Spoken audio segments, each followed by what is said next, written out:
Everyone knows the unbreakable laws of the universe. Number 1, an object in motion always stays in motion. Number 2, every anime live-action remake is terrible, with one exception. The live-action Great Teacher Onizuka is not available for streaming anywhere in the US, so you could become a cybercriminal and pirate it somewhere, but I don't know how to do that. So I ordered the DVD off eBay from like a guy in Laos or some shit, and it took 2 months to arrive at my $8 million mansion in Fiddletown, California. After receiving the package, which came free with 3 strands of the seller's hair. Jackpot! I also had to buy a DVD player from Best Buy, and after tinkering for an hour to make this ancient device work, 480p, typos and mistranslations in the subtitles, the DVD player sounds like it's about to explode, but everything was worth it, everything I've been through, because the live-action GTO is exactly what anime live-action should be. Every other anime live action I've watched is a catastrophe, an abomination, because anime shit doesn't work in real life. The crazy powers, the exaggerated expressions, you buy it when it's animated, but not in the real world. The Netflix Full Metal Alchemist Brotherhood movie was so bad they completely removed it. They had to hide the evidence. They left up the sequel. It's like a Tubi movie, dude. Their powers look so stupid. This shit was killing me. The overacting is distracting, and the whole time I'm thinking, man, this would be pretty good if they animated it. But somehow this isn't even close to the worst one.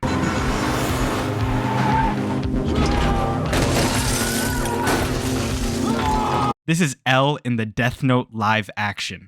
This is not my L. Why is he screaming in a car chase? Relax, bro. L is known for being relaxed. My L was calm and calculating. He was known for worshipping Light's feet to make symbolism of Jesus and Judas from the Bible. This L and this Light both got outsmarted by Misa Amane. What? Someone do something. We gotta do something about this. Sebatron Army, my disciples. I'm calling upon you. We are gonna do something really bad to the Netflix head office if they don't delete this. The live-action Mob Psycho 100 reminded me of the lab rats from the Disney Channel. Just kids in school with magic powers, they CGI them in with a $10 budget. The whole thing is pretty campy and kiddie. It was actually pretty funny sometimes, especially Reagan, but they lost me when they revealed Dimple. What the hell am I seeing right now? Sounds to me like blackmail. You're damn right it is, because, Jet, you are black and you are male. The Cowboy Bebop live action almost brought me to tears. You should all be kneeling and thanking me for my bravery for putting myself through even one episode of this. Swaggy and smooth Spike Spiegel is now just a guy who does Marvel quips and gets filmed only in Dutch angles. Faye looks like she just picked up her costume from Spirit Halloween. The only redeeming quality was the music, but that couldn't save this. There's no saving this. They don't even have anime Cowboy Bebop on Netflix anymore, so when you search it up, they only give you this. It's wrong. Oh Heavenly Father, I don't ask for much, but please do something about this. Destroy it. Destroy Netflix. One Piece live action season 1 was fine, I think. I wasn't like clamoring for more. Please give us season 2 now. We need it. Like the crazy character designs and expressions and powers just look better animated. These guys look kind of goofy. Am I crazy for saying this? The live action Bleach movie actually captures the soul of the anime perfectly. Rukia living in the closet, Ichigo's dad beating his ass, the training arcs, Rukia's shitty drawings, the cool fights, Ichigo's swagger. I was sucked in by all that shit like I was watching Bleach for the first time. But just like all the other live actions, it's just better if it's animated. It's better when it's animated is true for I'd say 99% of live actions, but they keep making them. Erased, Assassination Classroom, Real Life? Blue Lock? This actually has potential if they make it like Shaolin Soccer. Yu Yu Hakusho, Parasite. If my wife was an elementary student, what?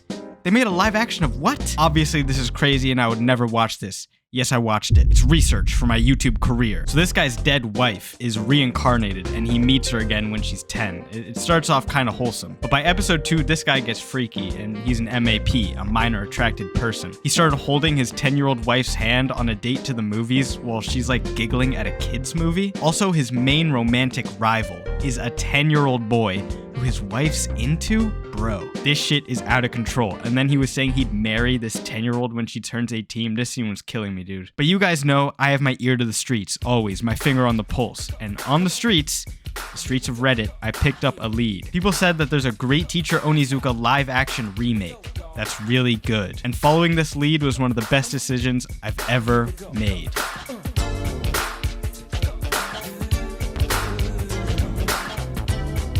In GTO, Onizuka is dropped into a school where the teachers around him only care about exam scores, college admittances, and getting promotions. This immature dickhead that took 7 years to graduate college doesn't fit in, but always makes the right choice when it counts, and guides his students down the righteous path, teaches them what's important. He goofs off constantly, so much that when he finally does something sincere, he has your full attention. Real-life GTO captures this perfectly, even though it's not a one-to-one adaptation.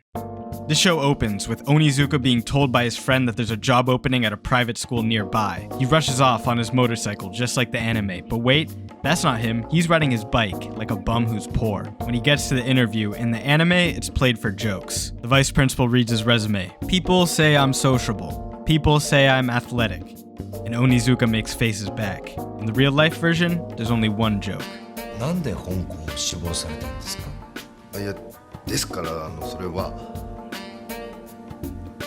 教師になりたかったんです。 Except he wasn't trying to be funny, he actually meant that. In both versions, they call him a stupid bum who's poor, and then tell him to leave. Thinking he's never getting the job, Anime Onizuka walks out, monologuing about how he won't have a life surrounded by high school girls. What? Thinking he's never getting the job? Live-action Onizuka takes a quick glance at girls in unitards on his way out. The same events but told differently, and all these little changes make real-life Onizuka so believable and fun to watch. What I guess I didn't understand about real-life anime adaptations is why make the live-action when there's an anime that's better anyway. And Takashi Soramichi, the guy who plays real-life Onizuka, makes me look like an idiot for thinking that. When I first saw real-life Onizuka, I said, wait, what? That's not my Onizuka. Where's his classic suit? Where's his bleached hair? Who is this? At a glance, this guy is Onizuka from Alibaba. His style is less distinct, his face is less expressive, he doesn't put on silly costumes, he's less of a pervert MAP. But these are all changes made to turn Onizuka from a cartoon character into a human being. For every way Onizuka is dialed down from the original story, he's dialed up in new ways that align with his character. The dumb little gestures he does saying hi to people, how animated he is in conversation, how he antagonizes people when they're lecturing him. Everyone talks about how animation is great because of the freedom, but a major limitation of anime is that everything needs to be exaggerated for us to believe these drawings are people. Real-life Onizuka's more toned-down mannerisms add so much to the character in a way that only a live-action could. Takashi Soramichi plays this ridiculous, unhinged, but good guy by overwhelming you with his goofiness and charisma. Onizuka in the anime is usually the butt of jokes. Real-life Onizuka is more of a self-aware goofball, always trying to entertain himself and have fun. You kinda get the sense that he doesn't care about anything because he doesn't have an off switch for being funny. In anime, when his main love interest is mad at him, he gets desperate, and we laugh at him. When his main love interest in real life is mad at him and tries to make him jealous by flirting with another teacher. 付き合えばいいじゃないですか。そんなほら理想のカップルがそばにいるんだったら。あなたには関係ないでしょ。袴田先生、結婚式に呼んでください。タキシードで行きますから。ちょっとやめてください。 He makes fun of her and rage baits her with dark psychology. The GTO anime is filled with overly sentimental moments and monologues, but in real life, a guy standing, looking off into the sunset and giving a motivational speech would look like a freak. In the live action, they repackage these scenes to fit real life without losing the core message. The classic moment where Onizuka tells this little dork who's getting bullied that he'll make school fun for him is almost the same. Onizuka stands in the rain, talking about how his biggest regret in life was dropping out of school because now that he's old, he understands school is actually fun and he took it for granted. He says that this kid shouldn't make the same mistake and reassures him that school could be fun if he gave it another shot.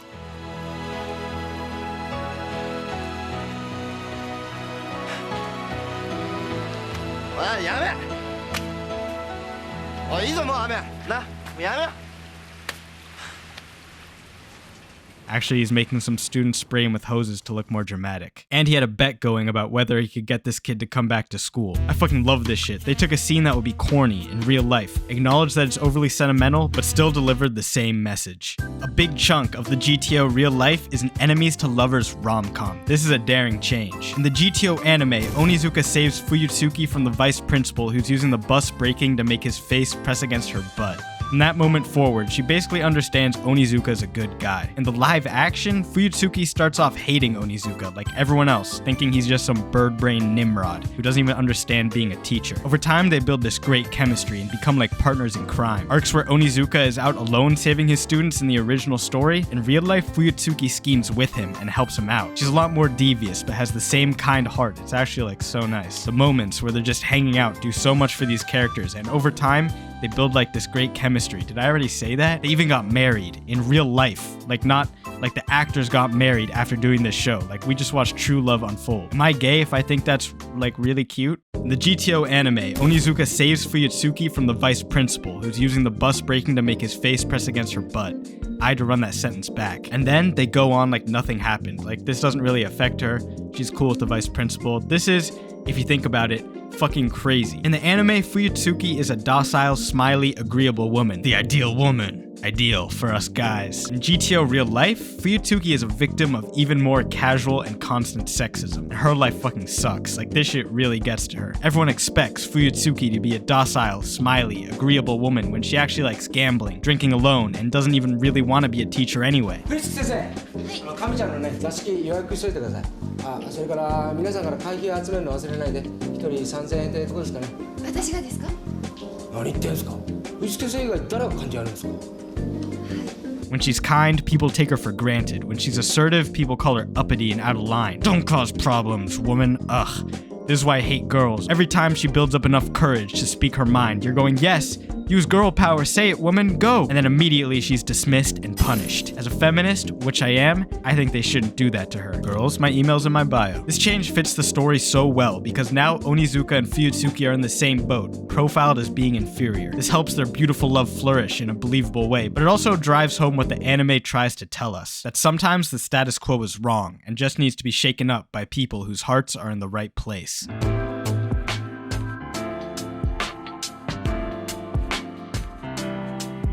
The vice principal is the strongest pillar of the status quo. In the anime, he's a pathetic loser whose family hates him and his life sucks, but he thinks a promotion and a nice car will turn everything around. It's nice, lighthearted satire of materialism and whatever, you get it. But in this show, he's not even funny. Like, this guy is straight up evil, like he serves the devil. In one scene, his daughter's getting uppity, kind of, and ignoring him, so he fantasizes about slapping her and his wife both into submission. Like, this guy has to go. Him, all the other teachers except Fuyutsuki are stupid ingrates, and you just want them to finally shut up and see the light, accept the beauty of Onizuka's ways. And when they eventually do, Onizuka sensei.